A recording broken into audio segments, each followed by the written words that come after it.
नमस्कार, मैं हूं हेमेंद्र शर्मा और आप देख रहे हैं एमपी राउंड अप। लोकसभा चुनावों के नतीजे आ गए हैं। भारतीय जनता पार्टी का 400 पार का नारा कहीं दूर दूर तक सही साबित नहीं हुआ है। 400 पार तो छोड़िए, भारतीय जनता पार्टी अपने दम पर जादुई आंकड़े तक भी नहीं पहुंच पाई है और इसकी वजह से अब बात एनडीए सरकार की होने लगी है। एनडीए सरकार कैसी बनेगी, उसमें कौन कौन घटक दल होंगे और उनको क्या क्या भारतीय जनता पार्टी को देना पड़ेगा, ये एक बहुत अहम सवाल है। लेकिन राष्ट्रीय स्तर के अलावा अगर हम बात करें मध्य प्रदेश की, तो भारतीय जनता पार्टी ने मध्य प्रदेश में 29 में से 29 सीटें जीतकर नरेंद्र मोदी के गले में जो 29 सीटों का कमल का हार पहनाने का वादा यहां से किया था, वो पूरा किया है। कांग्रेस पार्टी के लिए इसके क्या इंप्लीकेशंस हैं? दिग्विजय सिंह खुद चुनाव हार गए, उनकी फ्यूचर पर, उनकी फ्यूचर पॉलिटिक्स पर इसका क्या असर होगा? कमलनाथ के बेटे छिंदवाड़ा से चुनाव हार चुके हैं, उनका फ्यूचर पॉलिटिकल मध्य प्रदेश में क्या होगा? इन तमाम सवालों पर बात करने के लिए हमारे साथ आज मौजूद हैं senior journalist mister Arun Dixit sir. बहुत बहुत स्वागत है आपका। तो शुरुआत तो राष्ट्रीय लेवल से ही करें, क्योंकि आप लगातार हमारे इस शो में कहते रहे कि उत्तर प्रदेश में कुछ खेला होगा और भारतीय जनता पार्टी को सबसे बड़ा सेटबैक उत्तर प्रदेश से ही लगेगा। ये आपका अनुमान सही साबित हुआ। हमारे शो में आपने एक दिन पहले भी कहा था।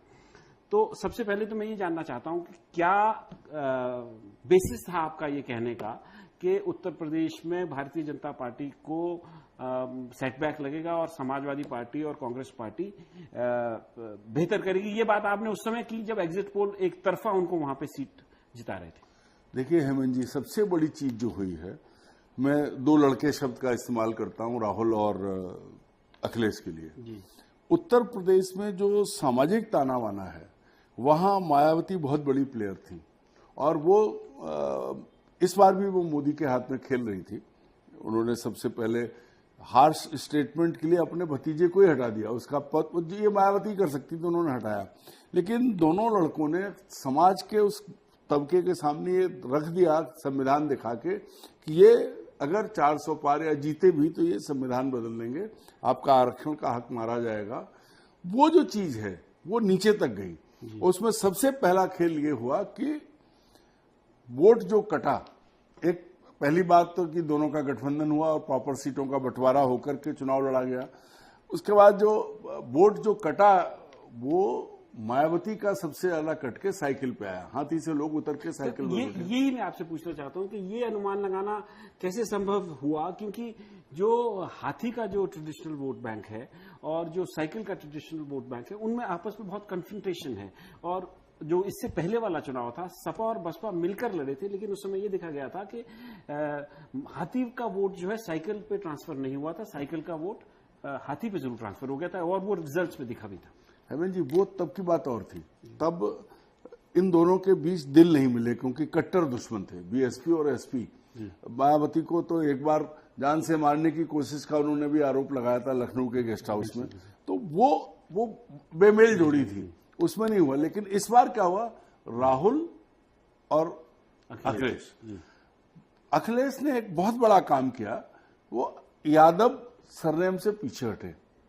यादवों को बहुत कम टिकट थे, बाकी कुर्मी, काछी सबको टिकट दिए थे। सब वो वर्ग, अब जैसे एक सीट जो है जहां से मैं आता हूं, फर्रुखाबाद, वहां उन्होंने एक शाके को टिकट दिया था जो काछी, और वो आखिर तक, मुझे अभी भी लगता है कि वो जीत रहा था 2000 वोट से कुछ, मतलब 5000 से नीचे वोट में उसको हराया गया।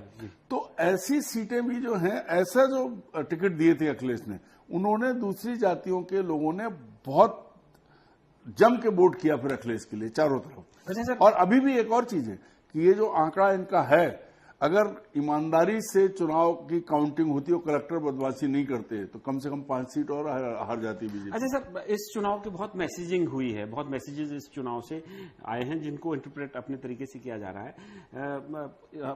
आगे क्या होगा इस पर भी हम बात करेंगे, लेकिन उससे पहले मैं आपसे जानना चाहता हूं, आप उत्तर प्रदेश से आते हैं, अयोध्या से भारतीय जनता पार्टी हारी है, चित्रकूट से भारतीय जनता पार्टी हारी है। अभी 2 महीने पहले थे, एक गाना चला था, नारा चला था, जो राम को लाए हैं हम उनको लाएंगे, हर रिंगटोन में वो बज रहा था। तमाम मैसेजिंग उस तरह की हो रही थी। ये क्या मैसेज अयोध्या से और चित्रकूट से मिला है भारतीय जनता पार्टी को? देखिए, एक बार को मैं राम को थोड़ा देर तक मंदिर में ही रहने देता हूं। उसके बाद अगर कहें तो अयोध्या और उसके आसपास सरकार का राम मंदिर के नाम पे इतना हस्तक्षेप बढ़ा कि वहां के स्थानीय लोगों का जीना दूभर हो गया। भूल जाइए सारी चीज, मतलब उनका अयोध्या में विकास के नाम पे जो तबाही मचाई गई है, जैसी काशी में की गई थी भगवान शिव का कॉरिडोर बनाने पे, तो वहां की जो स्थानीय जनता है वो बाहरी हस्तक्षेप से, सरकारी हस्तक्षेप से आजिज आ गई थी, तंग आ गई थी। उसका बदला उन्होंने वोट के जरिए दिया है। और सबसे मजे की बात है कि लल्लू सिंह नाम के प्रत्याशी भाजपा से थे और जो इंडिया गठबंधन है उसने दलित पूर्व प्रत्याशी विधायक और वो जीते हैं। तो भगवान के यहाँ अब कल से आप देखिए, जब से आया रिजल्ट तब से एक मतलब संघ दीक्षित लोग और या जो व्हाट्सएप यूनिवर्सिटी वाले चला रहे हैं कि भगवान के समय भी एक धोबी था, उसके कहने पे ये हुआ, अभी भी है। तो ये लोग ये नहीं समझते कि वहां जो आदमी बैठा है उस पर कितना लोड पड़ा है, कितनी परेशानी उसने झेली है। अयोध्या में जब सब किया हुआ है, आम आदमी अयोध्या का अपने शहर में चल नहीं सकता, अपनी गाड़ी से निकल नहीं सकता। अच्छा सर, एक और मैसेजिंग जो हुई है, मतलब बहुत सारे मैसेजेस हैं चुनाव से, तो मैं इसी में आगे जोड़ रहा हूं। इसके साथ जो दूसरी बड़ी बात है कि आप खुद आपने दिया, एक बच्चे को पकड़ के आप लेके गए, नौटंकी करने में तो बहुत माहिर है, और लेके जाके दिखा रहे हैं राम को लाए हैं, तो आप राम के बाप बन गए। और दूसरा जो और बड़ा फैक्टर है कि राम का जो रूप, वो दक्षिण भारत के काले पत्थर की मूर्ति बनवाई है। राम को कभी किसी ने काले के रूप में देखा ही नहीं है। ये बाल रूप उनका हो सकता है, लेकिन राम हमेशा गोरे बताए गए हैं। कभी किसी ने काला कृष्ण को देखा है, राम को नहीं देखा है। तो उसकी कुल मिला के जो गुस्सा लोगों में आया, और फिर राम को ही छोड़ दिया, खुद ही भगवान बन गए, तो फिर राम क्या करेंगे? अगर ऐसे भी मान लो तो राम ने तो फिर साथ छोड़ दिया। प्रधानमंत्री मोदी जी की ही बात कर रहे हैं सर, तो एक और मैसेजिंग उनकी कॉन्स्टिट्यूएंसी से भी हुई है। उनका मार्जिन जो है 1.5 लाख तक आ गया है, और जो बगल के अमेठी में जो चुनाव हुआ वहां पे जो स्मृति ईरानी को किशोरी लाल शर्मा ने जो हराया, उनका मार्जिन जो है प्रधानमंत्री के मार्जिन से अधिक मार्जिन है। इसका क्या मैसेजिंग है सर, इसके क्या दिख रहा है? बनारस में भी इतना ज्यादा हस्तक्षेप हुआ है बाहरी लोगों का। मतलब बनारस के लोग कहते हैं कि गुजरातियों का कब्जा हो गया है वहां। जो उसको क्योटो बनाया जा रहा है, तो वहां कौन काम कर रहा है? वहां गुजरात की कंपनियां काम कर रही हैं। जो कुछ हो रहा है, जो विकास ये दिखा रहे हैं, जो सामान्य नाव वाला, क्योंकि बनारस लोग गंगा स्नान के लिए जाते हैं, या तांगे वाला या रिक्शा वाला, ये जो लोग थे जो कमा खा लेते थे, खासतौर पर मल्लाह, उनकी रोजी रोटी बंद हो गई। क्यों? उनकी नाव पे कौन बैठे, जबकि वहां क्रूज चल रहे हैं। तो ये जो असर है, नरेंद्र मोदी दावे जरूर करते थे, बनारस की जनता प्रधानमंत्री चुन के बहुत ज्यादा प्रताड़ित हो रही थी। रोज अब भाई प्रधानमंत्री जाएंगे तो उनका लाव लश्कर, उनका सिक्योरिटी, उनकी हालांकि बहुत गए नहीं, लेकिन ये हुआ कि जनता को पता लग गया कि आपने अगर गुजरात से प्रधानमंत्री बुला लिया है तो उसकी कीमत आपको क्या चुकानी है। और वो परेशानी की वजह थी कि जो 5.5 लाख से ये 1.5 लाख पे आ गए। और अमेठी में जो हुआ सर, नहीं, अमेठी में तो लोगों ने प्रायश्चित किया, बदला लिया है। और अमेठी के लोगों से मेरी बात हुई है, उनका कहना साहब हमने गलती की माफी मांगी और घमंड तोड़ा है। उनके शब्दों में, ये मेरे शब्द नहीं है, ये औरत बहुत बदतमीजी से बात करती थी। तो वहां पे प्रायश्चित भी हुआ है और घमंड भी टूटा है। अच्छा, ये तो उत्तर प्रदेश की बात हो गई, लेकिन अब सबसे बड़ा संख्या बल है डेमोक्रेसी में, तो 240 तो भारतीय जनता पार्टी के पास ही है। आज राष्ट्रपति से भी प्रधानमंत्री नरेंद्र मोदी मिले, अपना इस्तीफा दे दिया है। अभी एनडीए की बैठक भी चल रही है, चंद्रबाबू नायडू और नीतीश कुमार जो सबसे बड़े घटक दल के तौर पर करके आए हैं, वो दिल्ली में भी हैं। लेकिन एक इंटरेस्टिंग बात यह है कि अभी जब नीतीश कुमार जो 12 सीटें लेकर के जो जीत कर आए हैं, वो जब दिल्ली आ रहे थे तो तेजस्वी यादव और वो एक ही हवाई जहाज में पहले बैठे थे, तो आगे पीछे थे, जब उतरे तो एक साथ बैठे थे। तो आगे क्या होगा? क्योंकि प्रधानमंत्री नरेंद्र मोदी का जितना भी गवर्नेंस का एक्सपीरियंस है, जितना भी एडमिनिस्ट्रेटिव एक्सपीरियंस है, वो एक इंडिपेंडेंट, चाहे वो गुजरात में उन्होंने आयरन हैंड से फिस्ट से काम किया है, दिल्ली में भी ब्रूट मेजोरिटी के साथ काम किया है। इस तरह की परिस्थिति में आपको क्या लगता है वो कामयाब हो पाएंगे? हेमंत जी, अब ऊंट पहाड़ के नीचे आया है जी। नरेंद्र मोदी को अब समझ में आएगा कि प्रजातंत्र में कौन मालिक होता है। ये प्रजातंत्र में खुद मालिक बने। इन्होंने ऐसा पार्टी के भीतर, आप पहले भाजपा को ले लीजिए, जब तक गुजरात में थे, गुजरात में पूरी पार्टी खत्म कर दी। दुनिया जानती है कि उनके कांग्रेस के नेता से कितने अच्छे संबंध थे और कैसे कांग्रेस खत्म हुई, वो अलग बात है, लेकिन बीजेपी भी खत्म की इन्होंने, नई बीजेपी खड़ी कर दी। वो लीडर्स जो इनसे सीनियर थे और जो जनाधार वाले थे, उनको सबको खत्म करके पूरी नई पीढ़ी खड़ी कर दी, नए नए मुख्यमंत्री बना दिए, सारे अनुभवी हटा के पूरी कैबिनेट बदल दी। एक सवाल अभी मैं सोशल मीडिया में देख रहा था, बहुत एक तेजी से जो फैल रहा है, लोग ये कह रहे हैं कि जो व्यक्ति एक फ्रेम में दूसरे व्यक्ति के साथ एडजस्ट नहीं हो सकता, फोटो फ्रेम में, वो पावर शेयरिंग में कैसे एडजस्ट करेंगे? अब वही बात हो रही थी।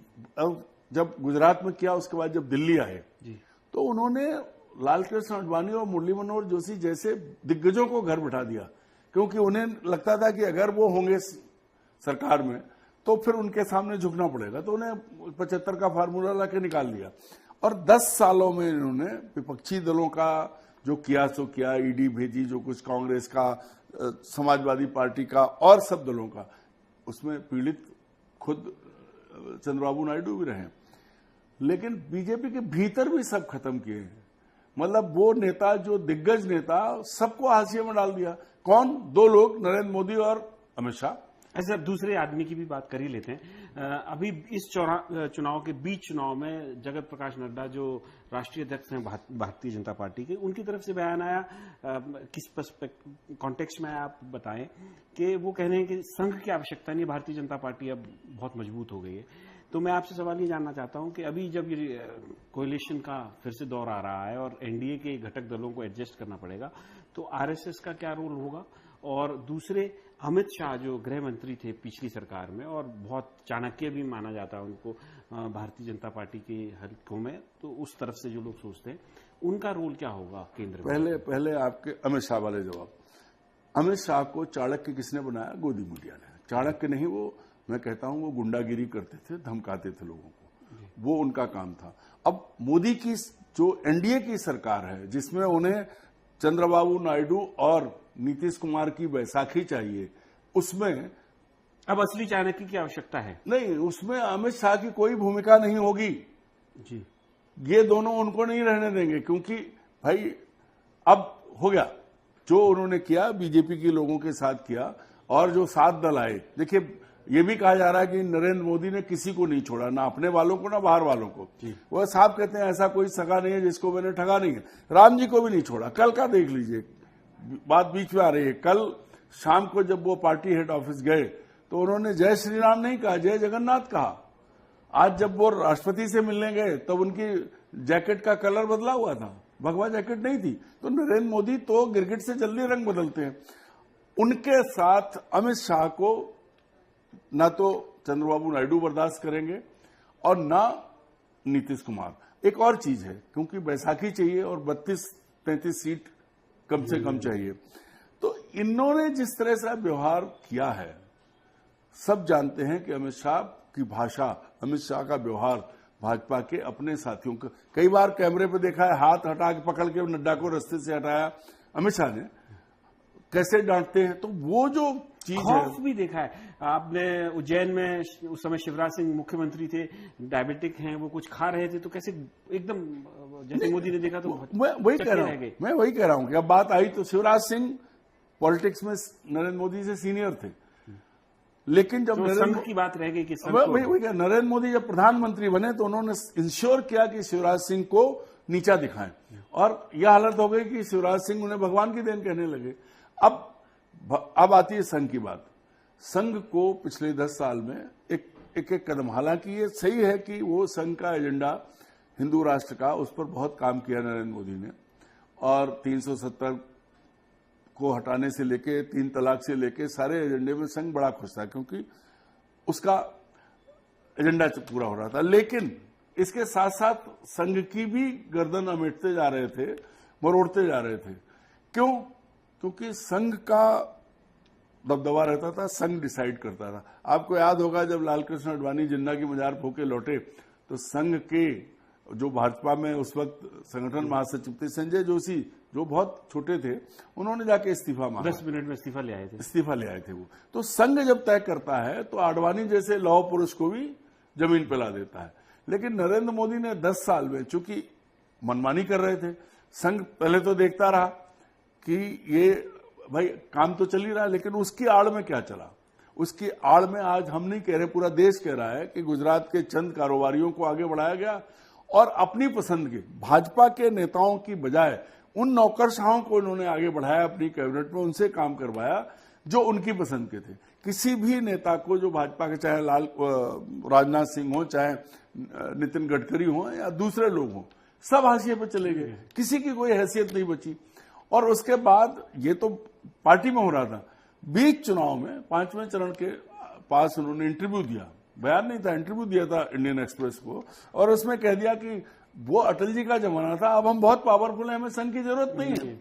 और ये चीज मुझे लगता है कि क्यों कही गई, क्योंकि इस चुनाव में संघ ने अपने आप को सिमट लिया था, न संघ ने अपने लोग लगाए, न संघ के कार्यकर्ता काम कर रहे थे, संघ मूक दर्शक था।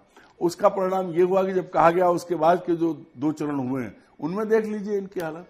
भाई जो नरेंद्र मोदी 400 पार का नारा दे रहे थे, खुद के लिए 370 मांग रहे थे, उन्होंने बीजेपी को किनारे कर दिया था। बीजेपी कहां थी आप और हम बताइए। संघ का क्या रोल होने वाला है आने अब वाले दिनों में? असली देखिए, अब असली फैसला संघ करेगा, अब नागपुर की मर्जी से तय होगा।